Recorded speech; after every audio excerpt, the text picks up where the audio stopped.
How's it going, everybody? Alex Comstock here with WhitetailDNA, and on today's video I want to talk about the pros and the cons of hunting the rut. So let's jump right into it. Let's go ahead and start with the pros. Obviously I could probably list off a book's worth of pros of hunting the rut. It's for good reason the most exciting time of the year for most deer hunters. The rut in the month of November encapsulates so much when it comes to deer hunting, and people love it. I love it. If you're watching this, you probably love it. But I want to just hit on a couple main pros and a couple main cons of the rut that I really want to focus in on. And this is actually stemming from a blog post that I wrote for the Breaking Point TV.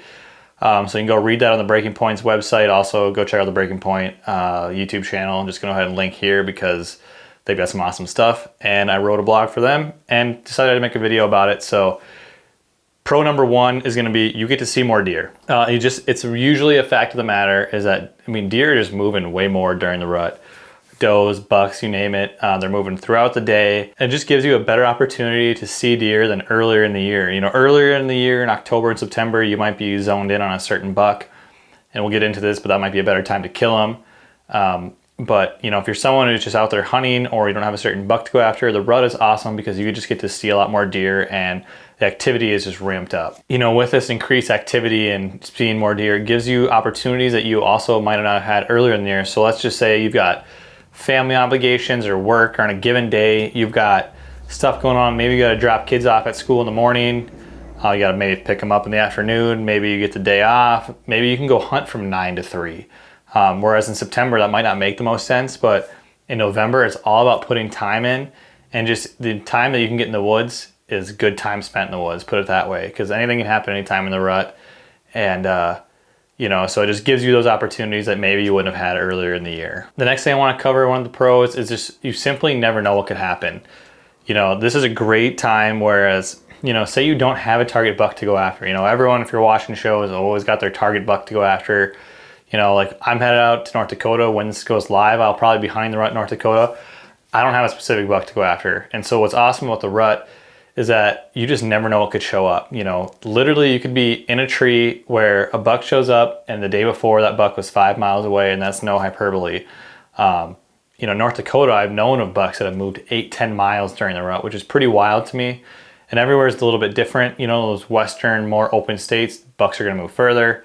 Higher density areas where there's a lot more does, there's just, it's more wooded, deer aren't gonna move as far, but they still can cover some major ground. If you fall into this category of not having a certain buck to go after, I'd really highly advise you to be on the downwind side of dope bedding areas, be in pinch points that connect bedding areas and travel routes. Anywhere where a buck could be, you might know of a major bedding area on your neighbors, right? It could be a ways away. You might know another major bedding area on the other neighbors, and if you could find those connecting spots that run through your property where it's typically dead, but during the rut, those bucks are gonna be cruising through from one bedding area to the next.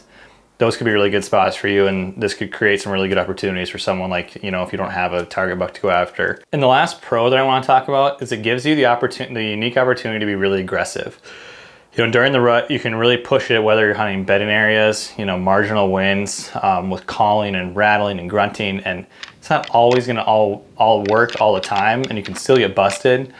But I'm gonna be aggressive as ever during the rut, because if I blow something out, he might be right back, or there could be a different deer coming through. And, this is the one time of year that mature bucks drop their guard down, even just a little bit, as they're trying to breed does, and just you can use that to your advantage, and that can really help you out. So those are my 3 main pros I want to cover. Again, there's a lot I could talk about, but those are kind of 3 that I just really wanted to hit home in this video, and I think that you can take valuable lessons from. So now let's talk about a couple cons that I have about hunting the rut. The first con that I want to talk about is unpredictability. Now this can work in the favor for some people, but if you are that hunter that is after a certain buck and you've been hunting them all year, and now the rut's happening, that deer movement is just so unpredictable, and it can be really hard to pin that deer down. A good example is right now team member Garrett Otteson, which I hope by the time this video is live he's killed this buck, but he's after a buck that we call breadstick, and he's already got over 40 sits in for him. He's had 2 encounters with him. He's been really close to shooting this buck, and now, as I'm recording, is November 3rd, and every day that we push into November, we're getting a little bit more and more scared, because as deer's gonna start covering more ground, he's gonna become more unpredictable, and he's gonna be kind of hard to kill. So when you're going after a certain buck, and there's unpredictability, it can be hard to kill a certain buck during the month of November and during the rut. And the last thing I want to talk about, which kind of stems off this, is hunter pressure. You know, there's probably not a month out of the deer season where there's more hunters in the woods in November, whether it's because a gun season rolls through or because that's when people are taking their vacation. There's inevitably going to be more people in the woods during the month of November. So if you can, you know, get to parking lots in public early, get back to these little pockets of unpressured area within a larger pressured area, you can have really good hunting there.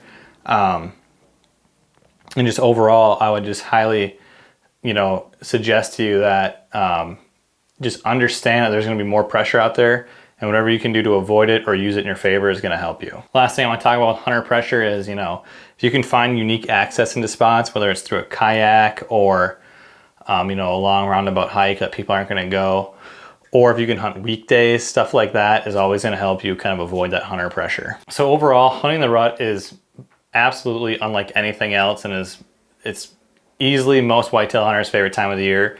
But just like anything, there's always a little bit of drawbacks to it. So really think about these couple cons, hammer home on these pros, and I hope this video can at least do something to help you out. So I appreciate you watching. If you do me a big favor, hit that like and subscribe below. Good luck out there. Hopefully you're able to put a big old buck down. If you've had any success during the rut this year, drop a comment below. I'd love to hear how your hunts are going. Always fun to comment back with people just about hunting the rut, or if there's anything cool you've seen, let us know. I appreciate you watching, and we'll see you here on the next one.